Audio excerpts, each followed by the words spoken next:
Hi, this is Ninomiya. I'm a Technology and Innovation Manager at SENKO Advanced Components, and I'm also co-packaged optics working group chair for Consortium for Onboard Optics.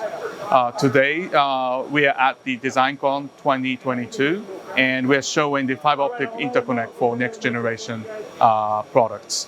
So technology are evolving, such as transceivers are evolving too, and we are talking about 1.6 terabits per transceiver port. And there are new MSAs started, such as 4x400 gig. So the trend of the optics are to have multiple optics and breakout at the transceivers. Let me show you one of our product lines, SN series. So this is having 4 individual connectors plugged into one port. And this one carries 2 fibers. So this is suitable for 4x400 gig FR type of optics to support 1.6 terabits.